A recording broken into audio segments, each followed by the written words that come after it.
ज्ञानाञ्जनशलाकया चक्षुरुन्मीलितं येन तस्मै श्रीगुरवे नमः। श्रीचैतन्यमनोभीष्टं स्थापितं येन भूतले स्वयं रूपः तदा मह्यं ददाति स्वपदान्तिकम्। वन्देऽहं श्रीगुरो श्रीयुतपदकमलं श्रीगुरुं वैष्णवां च श्रीरूपं साग्रजातं सहगणरघुनाथान्वितं तं सजीवं साद्वैतं सावधूतं परिजनसहितं कृष्णचैतन्यदेवं श्रीराधा कृष्णपादान् सहगणललिता श्रीविशाखान्वितां च। हे कृष्णा करुणा सिन्धो दीनबन्धो जगत्पते गोपेशा गोपिका कांता राधा कांत नमोस्तुते। तप्त कांचन गौरांगी राधे वृंदावनेश्वरी वृषभानुसुते देवी प्रणमामि हरिप्रिये। पंचकल्पतरुभ्यश्च कृपा सिन्धुभ्य एव च पतितानां पावनेभ्यो वैष्णवेभ्यो नमो नमः। नारायणं नमस्कृत्य नरं चैव नरोत्तमं देवीं सरस्वतीं व्यासं ततो जयमुदीरये।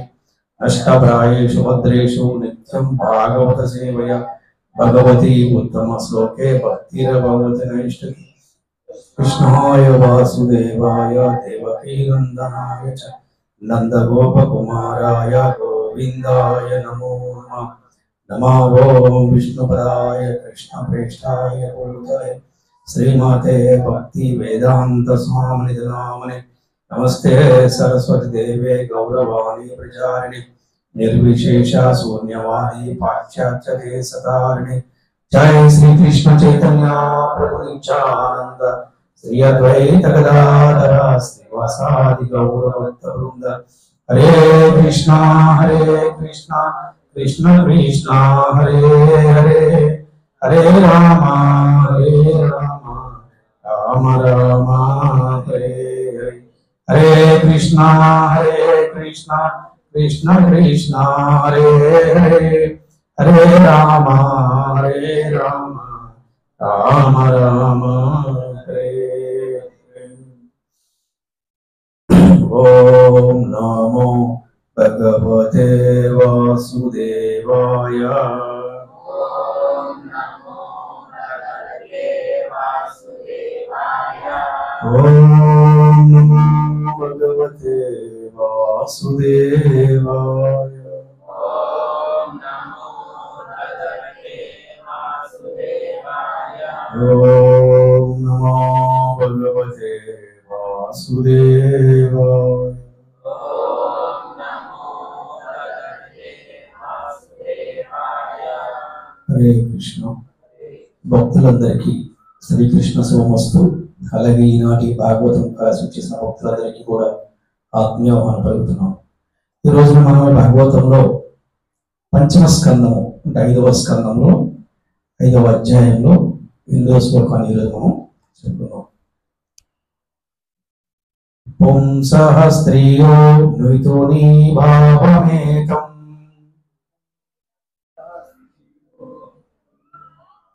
पुंसः स्त्रिया मिथुनी भावमेकम् तयोर्मिथो हृदयग्रन्थिमाहो अतो गृह क्षेत्रसुताप्तवित्ते जनस्य मोहो यमहं ममेति। पुंसः स्त्रियो मिथुनी भावमेतम् तयोर्मिथो हृदयग्रन्थिमाहो अतो गृहक्षेत्रसुताप्तवित्ते जनस्य मोहो यमहं ममेति। पुंसः स्त्रियो मिथुनी भावमेतम् तयोर्मिथो हृदयग्रन्थिमाहो అతో గృహక్షేత్ర సుతార్థమిత్రై జనస్య మోహోయమహం మమేతి పుంసః పురుషుడు స్త్రీయాః స్త్రీ మిథునీభావం మైథున సుఖ ఆకర్షణ ఏతం ఇది తయో వారిరువురి యొక్క మితః మధ్యన గల హృదయ గ్రంథి అహో పిలుతురు అతః తదనంతరము గృహముచే క్షేత్రము సుత మోహము అయం ఇది అహం నేను మమ నాది ఇది అనుచు స్త్రీ పురుష నడుమ గల ఆకర్షణయే భౌతిక అస్తిత్వమునకు మూల కారణము. స్త్రీ పురుషుల హృదయాలను కట్టి పడవేసే ఆ మిథ్యాభావన వలనే మనుషుడు దేహము, గృహము, ఆస్తి, సంతానము, బంధువులు, ధనము మొదలగు వాని పట్ల ఆసక్తులను ఆ ప్రకారము అతడు మోహవసుడై నేను నాది అనుచు తలపోయుచుండును.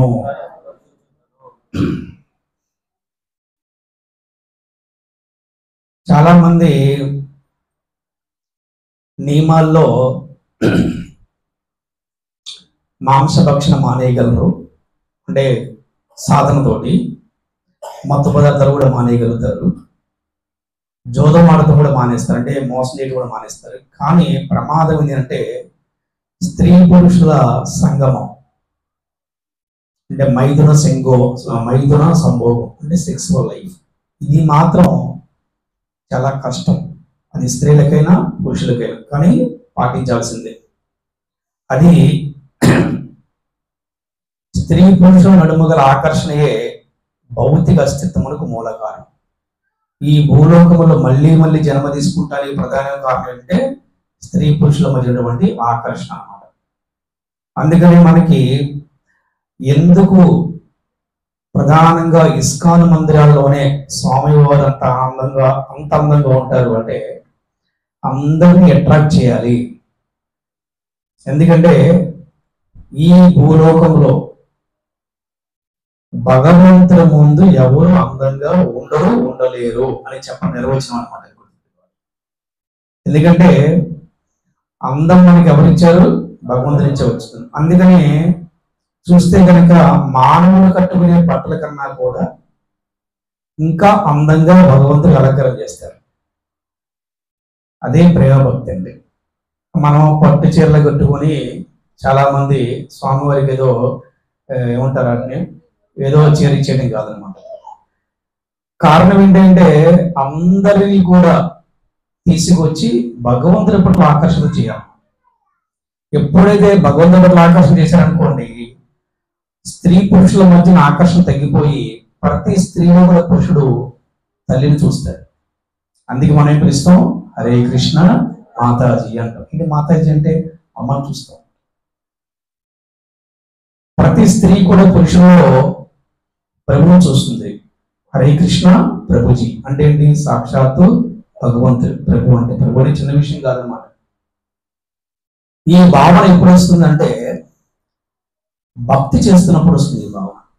ఈ భావన రావడం కోసమే భక్తి చేయాలి. అందుకే ప్రాక్టీస్ చేయాలంటే సాధనతో ఇవన్నీ కూడా మనం సాధించవచ్చు. ఇది లేకపోతే ఏమిటంటే ఈ రోజు మనం చూస్తున్నాం చాలా కుటుంబాల్లో ఎటువంటి వరసలు లేకుండా చాలా ఘోరాది ఘోరమైన అక్రమ సంఘంలో జరుగుతున్నాయి. మనం చూస్తున్నాం బయట టీవీలో నాటిలో. అందుకనే భౌతికమైన జీవితానికైనా ఆధ్యాత్మిక జీవితానికైనా నష్టం ఏంటంటే స్త్రీ పురుషుల యొక్క ఆకర్షణ గుర్తుపెట్టుకోవాలి. మీరు చూడండి, భౌతికమైన జీవితంలో కూడా ఒక అక్రమ సంబంధం వల్ల ఎంత నష్టం జరుగుతుందో మనం కొన్ని కుటుంబాలు చూసే ఉంటాం. మనం చిన్నప్పటి నుంచి ఎక్కడ వినే ఉంటాం, చూసే ఉంటాం. ఇంటి దగ్గర వాళ్ళ దగ్గర వీళ్ళ దగ్గర వింటే ఉంటాం. ప్రధానమైన నష్టం ఏంటంటే అక్కడ శుభ్రత పోతుంది, అక్రమ సంబంధం ఉంటాం. శుభ్రత లేకపోవడం వల్ల ఏమవుతుందంటే లక్ష్మీదేవి మన దగ్గర ఉంటారు. లక్ష్మీదేవి మన దగ్గర ఉండకపోతే ఏమవుతుందంటే పేదరికానికి వెళ్ళిపోతారు. తద్వారా ఏమవుతుందంటే కుటుంబంలో ఒకటి ఆరోగ్యం క్షీణించిపోతుంది, రెండు ఐశ్వర్యం మొత్తం పోతుంది, మూడోది పిల్లల జీవితాలు పాడైపోతాయి. అందుకే స్త్రీ పురుషుల మధ్యన ఆకర్షణ లేకుండా ఉండాలి అంటే మనం ఎవరి పట్ల ఆకర్షణ ఇవ్వాలి? భగవంతుడి పట్ల ఆకర్షణ. ఆకర్షణ లేకుండా ఉండలేరు ఎవరు కూడా, ప్రేమ లేకుండా ఎవరు ఉండలేరు. ఏదో ఒక సందర్భంలో ప్రతి ఒక్కరు కూడా ఎవరో ఒకరిని ప్రేమించాల్సిందే. ఎందుకంటే ప్రేమ అనేది మానవుడి యొక్క సహజమైనటువంటి ఒక భావము, ఒక గుణం అనమాట. దాన్ని ఎవరు కంట్రోల్ చేయలేరు. ఇక్కడ మనం ఎవరిని ప్రేమిస్తున్నాము అనేది ప్రశ్న. ఎవరిని ప్రేమించాలో కూడా తెలుసుకోవాలన్నమాట. సో చెప్పండి, ఎవరిని ప్రేమించాలి కదా? మనం ఎవరికి అట్రాక్ట్ అవ్వాలి? సో అందుకని ఎందుకు శ్రీకృష్ణ భగవానుడు 16,108 భార్యని పెళ్లి చేసుకున్నాడు అంటే ఆయనకేం చేసుకోవాల్సిన అవసరం లేదు. ఆయన గుణాలని సద్గుణాలను చూసి ఆయన వారిని రక్షించాలి కాబట్టి వారి కోరిక మేరకు వారందరికీ కూడా భార్య స్థానాన్ని ఇచ్చాడు భగవంతుడు అనమాట. అంటే భగవంతుడు ఎందుకు ఆకర్షణీయుడు, ముఖ్య కృష్ణుడే ఎందుకు ఆకర్షణీయుడు అంటే బద్ధ జీవులందరినీ ఉద్ధరించడం కోసం కృష్ణుడు ఆకర్షణీయంగా ఉంటాడు అనమాట. అంటే కృష్ణుడి కన్నా అందగాడు ఎవరైనా ఉన్నారంటే ఉండరు, రారు. ఏంటి అందం అంటే? అదే నల్లవాడు అందం అంటే ఏంటి? కామెడీ కదా, నల్లవాడు అందం అంటే అనుకుంటారు ఎవరైనా. అక్కడ నల్లవాడు, తెల్లవాడు, పొడవైన వాడు మ్యాటర్ కాదు. అందం అంటే గుణమే ఆనందం. తన భర్త చెప్పాలి, తన భార్య చెప్పాలి, నా భర్త real hero, my husband is real hero. వాళ్ళ అమ్మ చెప్పాలి, మై సన్ ఈజ్ హీరో. వాళ్ళ కూతురు చెప్పాలి, మై డాడ్ ఈజ్ హీరో. అది అందం అంటే. కరెక్ట్? అది అందం అంటే. ఆపదలో ఉన్నవాడికి సహాయం చేయటం, అది అందం అంటే. మధులలో యాదవులందరూ కూడా యుద్ధం వచ్చిన ప్రతిసారి ఎంతో ఇబ్బంది పడుతున్నారు. యాదవ బంధువులందరికీ కూడా భగవంతుడు ద్వారకా నగరంలో సముద్రపు మధ్యన ద్వారకా నగరం నిర్మించాడు. అది అందం అంటే. అవునా? అడగకుండా వాళ్ళు ఎవరు అడగలేదు. రాత్రి పడి పడుకున్నారు అందరు యాదవులందరూ కూడా. తెల్లారి పడుకున్నారు అందరూ కూడా ద్వారకా నగరం ఉన్నారు. ద్వారకా నగరం ఎంత గొప్పదంటే ఇంద్రుడు కూడా అసలు జరుగుతుందంట, అంత గొప్పదంట ద్వారకా నగరం. ఈ విశ్వంలో అటువంటి నగరం ఎక్కడ కూడా ఉండదంట. అది అందం అంటే. అందుకని కేవలము మేకప్ వేసుకుంటారు మాత్రాన ఎవరు అందంగా ఉండరు. కేవలం మంచి బట్టలు వేసుకుంటారు మాత్రాన ఎవరికి అందం ఉండదు. ముఖ్యంగా అందానికి ప్రధానమైన సూచిక ఏంటంటే నవ్వు. ఏంటి? స్మైల్. అవునా? సో కృష్ణుడు ఎక్కడన్నా మీకు సీరియస్ కనపడతాడా? ఎక్కువన్నా కనపడ్డాడు. కృష్ణుడు ఎక్కడ గడ్డంపించడు కనిపించాడా? కనపడు. ఎందుకంటే జన్మ, మృత్యువు, జరావ్యాధి అనేది భగవంతుడికి లేదు, కానీ జీవుడికి ఉంది. ముసలితనం అనేది భగవంతుడికి లేదు, కానీ జీవుడికి ఉందన్నమాట. అందుకని భగవంతుడి సర్వ ఆకర్షణీయుడు. భగవంతుడి కాదు, భగవంతుడి నామం కూడా సర్వ ఆకర్షణీయమైంది.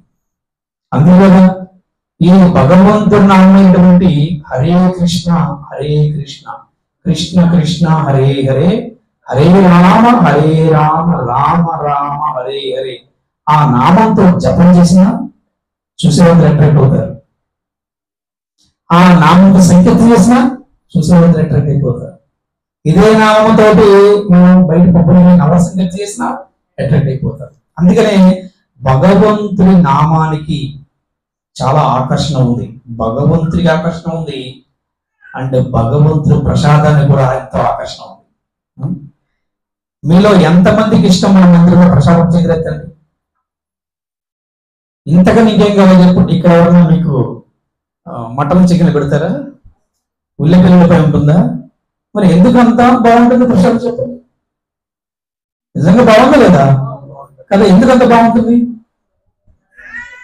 భగవంతుడి ప్రేమ ఉంటుంది అందులో, భగవంతుడి శక్తి ఉంటుంది, భగవంతుడి దివ్యమైన శక్తి ఉంటుంది అందులో. అందుకే చూడండి ఏం చెప్పారంటే, చెప్పండి, కృష్ణ నామము,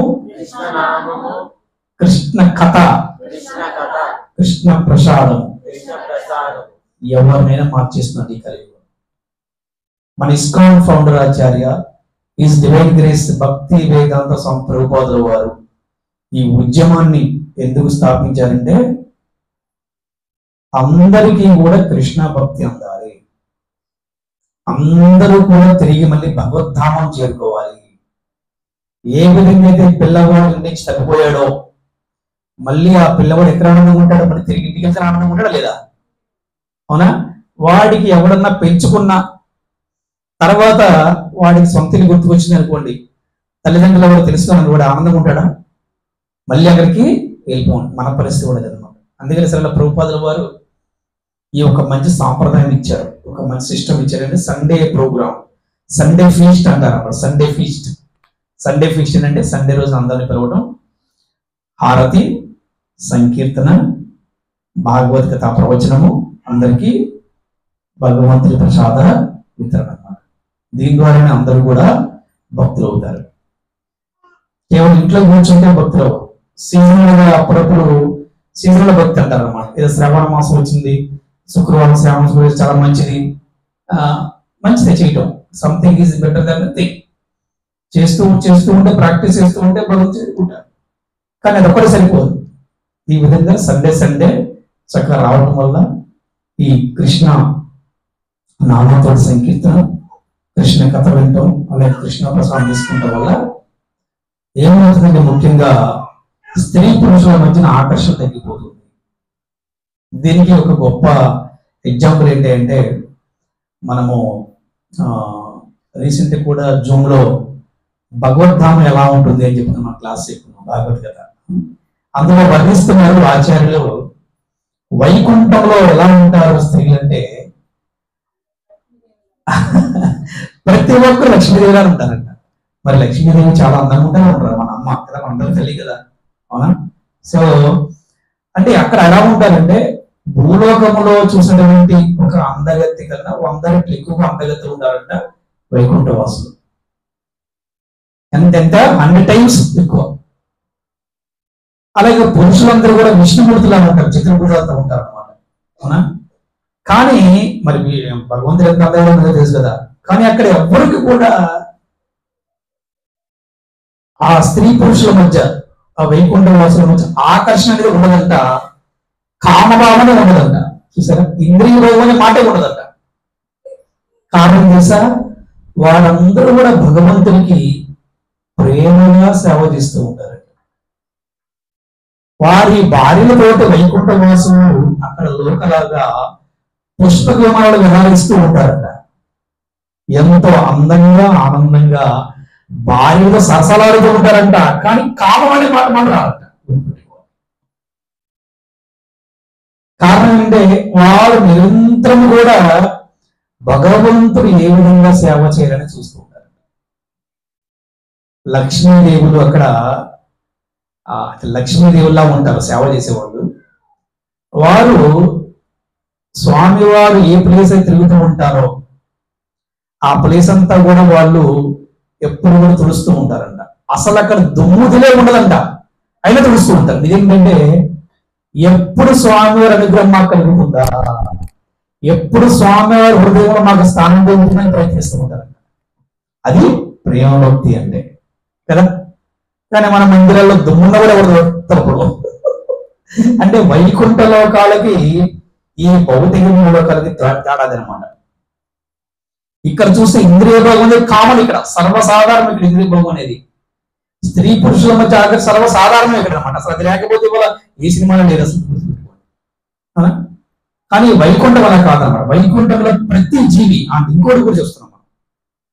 అక్కడ వైకుంఠం ప్రతి జీవి అంటే ఈవెను పశువులు కూడా, పక్షులు కూడా, అవన్నీ కూడా భగవంతుడికి ఎప్పుడు సేవ చేయాలో చూస్తూ ఉంటాయంటే భగవంతుడి సేవలు ఉంటాయంట. ఫర్ ఎగ్జాంపుల్ ఆవు స్వామి వారికి తన క్షీరంతో సేవ చేస్తుందంట, అర్థమైందా? అలాగే కోకిలలు, అలాగే అక్కడ ఉన్న వనాలు అంటే వనాలు చెట్లు మంచి మంచి పూజిస్తాయంట భగవంతుడి కోసం. కానీ ఇక్కడ పశువులు చూసి అందరూ భయం కదా, వికారాలు ఉంటాయి, కారాలు వికారాలు ఉంటాయి ఇక్కడైతే.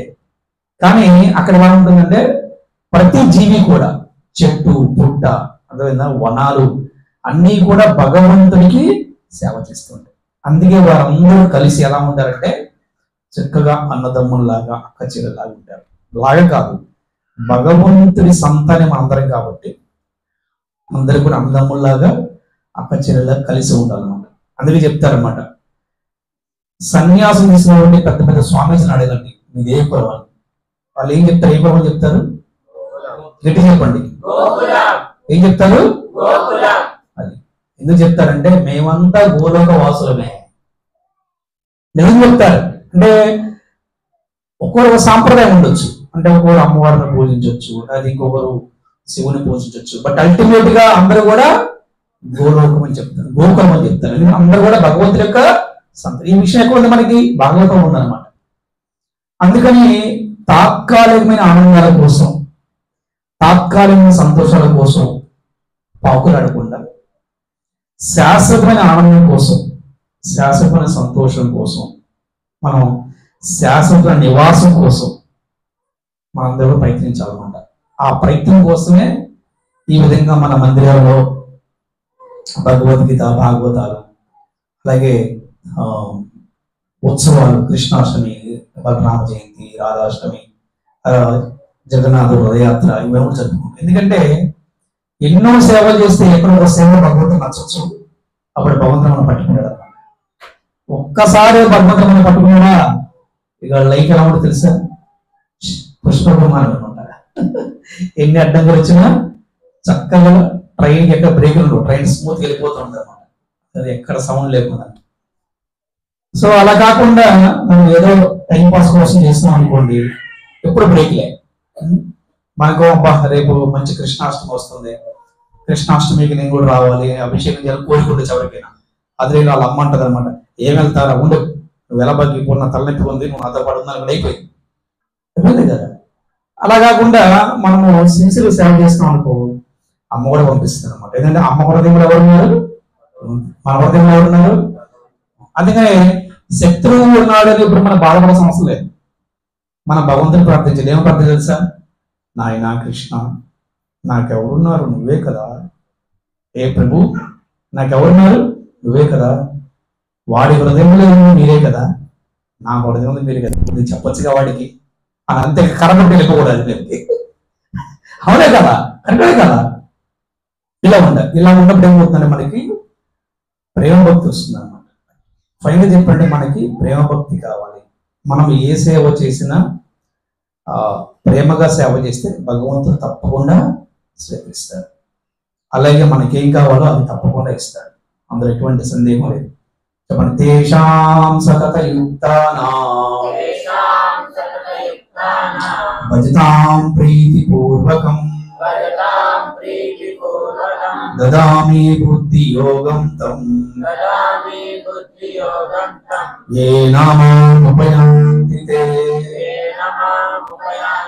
ప్రేమతో ఎవరైతే నాకు సేవ చేయదో వారికి తగిన బుద్ధి యోగమును నేను వసిగలను. అనన్యా చింతయంతో మాం ఏ జనా పర్యుపాసతే తేషాం నిత్యాభియుక్తానాం యోగక్షేమం వహామ్యహం. అనన్య భక్తితో నిన్ను ఆశ్రయించిన వారికి లేనిది సమకూర్చదను, ఉన్న వాటిని సంరక్షించదను. భగవద్గీత 9వ అధ్యాయము 22వ శ్లోకం. భగవంతుడు ప్రామిస్ చేస్తున్నాడు. ఏది? అననీయ భక్తి. ప్రహ్లాదుడు ఏ భక్తి చేశాడు? ఏం చెప్పాడు? హే ప్రభు, నేను ఒంటరి వాడిని, ఇప్పుడు నాతో ఎవరు లేరు, నా తండ్రి లేడు, నా కుటుంబం లేదు, నా స్నేహితులు లేరు, నా బంధువులు లేరు. హే ప్రభు, నాకు నువ్వు తప్పితే ఇంకెవరున్నారు? ఇదే అననీయ భక్తి అంటే. గుర్తుపెట్టుకోవాలి. అననీయ భక్తి ఏంటంటే నాకు నువ్వు తప్పితే ఇంకా నాకు ఎవరు కూడా లేరు, నాకు ఏ గతి కూడా లేదు. అప్పుడే మనకి భగవంతుడి యొక్క ఆత్మసాక్షాత్కారం దొరుకుతుంది. ఆ విధంగా కుటుంబంలో ఉన్నటువంటి గృహస్థులు ఏ విధంగా భక్తి చేయాలో కూడా మన ఆచార్యులు చెప్పారన్నమాట. కుటుంబం అందరూ కలిసి చక్కగా, అంటే భార్యకి భర్తకి ఉండవలసిన మంచి అనుబంధం గురించి ఆచార్యులు చెప్పారు. అనుబంధము బాధ్యతతో కూడిన ప్రేమ ఉండాలి, వ్యామోహంతో కూడిన ప్రేమ ఉండకూడదు. అది పిల్లల పట్ల కావచ్చు, బంధువుల పట్ల కావచ్చు, లేకపోతే స్నేహితుల పట్ల కావచ్చు. ఎందుకంటే కేవలము మనము ఇక్కడికి మనము చేసుకున్న పూర్వజన్మలు చేసినటువంటి కొన్ని అపరాధాల వల్ల కర్మను అనుభవించడం కోసం ఇక్కడికి వచ్చాము, కానీ ఇక్కడ ఉంటానికి రాలేదు. కర్మ సిద్ధాంతం ఉండదు అనమాట. ఆ కర్మ అనుభవించడానికి వచ్చాం కాబట్టి చివరి రోజుల్లో ఇంకా భార్యనే పట్టుకొని, ఇంకా భర్తనే పట్టుకుని, పిల్లల్ని పట్టుకుని అలాడుతూ ఉండొద్దు నాయన. మీ బాధ్యతలు అయిపోయిన తర్వాత చక్కగా భగవంతుడి సన్నిధిలో నిరంతరం ఉండేలాగా ప్రయత్నించాలి. అందుకే మనకి వర్ణాశ్రమ పద్ధతి పెట్టారనమాట. వర్ణాశ్రమ పద్ధతి అంటారనమాట. ఏంటి వర్ణాశ్రమ పద్ధతులు అంటే? బ్రహ్మచర్యము ఫస్ట్. ఒక పిల్లవాడికి విద్యాబుద్ధి నేర్చుకోవడం కోసం ఒక గురుకులను పంపిస్తారు. బ్రహ్మచర్య దీక్ష ఇచ్చి అక్కడ అన్ని నేర్చుకుంటాడు. తల్లి అంటే ఏంటి, తండ్రి అంటే ఏంటి, గురువు అంటే ఏంటి, భార్య అంటే ఏంటి, ప్రేమికురాలు అంటే ఏంటి, స్నేహం అంటే ఏంటి, వ్యామోహం అంటే ఏంటి, కామం అంటే ఏంటి, స్వార్థం అంటే ఏంటి, సమాజంలో ఎలా ఉండాలి, అన్నీ కూడా కష్టం వచ్చినప్పుడు మనం ఎలా స్పందించాలి, కుటుంబం అంటే ఏంటి, బాధ్యత అంటే, బంధువులు అంటే ఏంటి, మిత్రులు, ఇవన్నీ కూడా గురువులు నేర్చుకుంటాడు. భక్తి అంటే ఏంటి, ఎలాగా పూజ చేయాలి భగవంతుడికి, ఎలా హోమం చేయాలి, ఎలా యజ్ఞం చేయాలి, గురువుకి ఎలా సేవ చేయాలి, బంధువులకి ఎలా సేవ చేయాలి, ఇవన్నీ కూడా గురువులు నేర్చుకుంటారు. ఆ తర్వాత వారి వారి శక్తి అనుసారము వారి వారి సాధన బట్టి వారు వివాహం చేసుకోవచ్చు. వారిని గృహస్థాశ్రమానికి వెళ్ళొచ్చు అనమాట. గృహస్థాశ్రమానికి వెళ్ళొచ్చు. కొంతమంది బ్రహ్మచారులు ఉండిపోతారు. గృహస్థాశ్రమం వెళ్ళిన తర్వాత అతను అక్కడ వివాహం చేసుకుంటాడు, పిల్లల్ని అంటాడు, చేస్తూ ఉంటాడు. ఇవన్నీ భక్తితో చేస్తేనే దీన్ని ఆశ్రమం, లేకపోతే ఆశ్రమం అంటాం. గృహస్థాశ్రమంలో అతను పిల్లలు అయిన తర్వాత, ఆ పిల్లలు పెద్దవాళ్ళు అయిపోయిన తర్వాత, వాళ్ళకి పెళ్లి అయిపోయిన తర్వాత ప్రతి ఒక్కరు కూడా వానప్రస్థాశ్రమాన్ని స్వీకరించాలి. అంటే శాస్త్రం ప్రకారం 50 సంవత్సరాల తర్వాత ఏ స్త్రీ పురుషుడు కూడా మైథున భోగంలో పాల్గొనకూడదు. వాళ్ళు కనుక పాల్గొంటే వచ్చే జన్మలో పావురాలు అయిపోతారు శాస్త్రం చెప్తున్నారు. సో అందుకనంటే 50 సంవత్సరాలు వచ్చేపాటికి పిల్లల బాధ్యతలు అయిపోవాలి, పెళ్లిళ్ళు చేసేయాలి. చక్కగా భార్యాభర్త ఇద్దరు కూడా కలిసి హ్యాపీగా తీర్థయాత్రలు చేయటం, కుటుంబం హరే కృష్ణ మహామంత్రం జపం చేసుకుంటాం, భక్తి చేసుకుంటాం, టెంపుల్ సర్వీస్ చేసుకుంటాం ఉంటే అది కలియుగంలో వానప్రస్థమే. సన్యాసాశ్రమం ఉంది, అది కంపల్సరీ కాదు, ఇట్ ఇస్ ఆప్షన్. తీసుకోవచ్చు, లేకపోతే వారి వారి స్థాయిని బట్టి. అంతేగా నేను ఇంకా నా కూతురికి మనవడు పుట్టాలి, మనవడికి మనవడు పుట్టాలి, నేను ఇంకా అతుక్కుపోతానంటే కనుక మళ్ళీ ఇంకో జన్మ తీసుకోవాలి. మళ్ళీ నెక్స్ట్ జన్మలో మనిషిగానే పుడతాను గ్యారెంటీ లేదు. ఏ యోనిలైనా పుట్టచ్చు, ఒకే యోనిలో పుట్టచ్చు, 10 యోనిలో పుట్టచ్చు, మనం చెప్పలేము. మన వల్ల ఏ జీవులు ఇబ్బంది పడ్డాయో, మన వల్ల ఏ జీవులు బాధపడ్డాయో మనకి కంటికి తెలవకుండా, అంటే అసలు మనం చూడకుండా, మనకు తెలవకుండా ఎప్పుడు ఏం చేసాం మనకు తెలియదు కాబట్టి. అందుకే ప్రతి ఒక్కరు కూడా కృష్ణ, రామ, నారాయణ, వాసుదేవ అంటే మన శరీరాన్ని విడిచిపెడితే మళ్ళీ జన్మ ఉండదని చెప్తారు. అందుకే ప్రహ్లాదుడు, ధ్రువుడు, ఎంతోమంది మహాభాగవతోత్తములు చిన్నప్పటి నుంచే భక్తి చేసి చక్కగా వారు మహాభాగవతోత్వం అయ్యారు, భగవద్ధామం చేరుకున్నారు అనమాట. అలాగే ఇక్కడ మనం కూడా ప్రయత్నం చేస్తున్నాం. గురుకుల ట్రైనింగ్ పెట్టి చిన్నప్పటి నుంచే అందరికీ భక్తి నేర్పిస్తాం. భక్తి నేర్పించిన వాళ్ళు ఎలా ఉంటారు? మంచి జీవన విధానం, మంచి పద్ధతి, మంచి అలవాట్లు, మంచి నియమాలతో ఉంటారు. లేకపోతే దారి తప్పిపోతారు అన్నమాట. హరే కృష్ణ కృష్ణ కృష్ణ హరే హరే హరే రామ రామ రామ హరే. శ్రీ ప్రభుపాద की जय, श्री गुरुदेव की जय, अनंत कोटि वैष्णव भक्त वृंद की जय, समवेत भक्त वृंद की जय, बलराम जयंती महामहोत्सव की जय. हरि हरि बोल.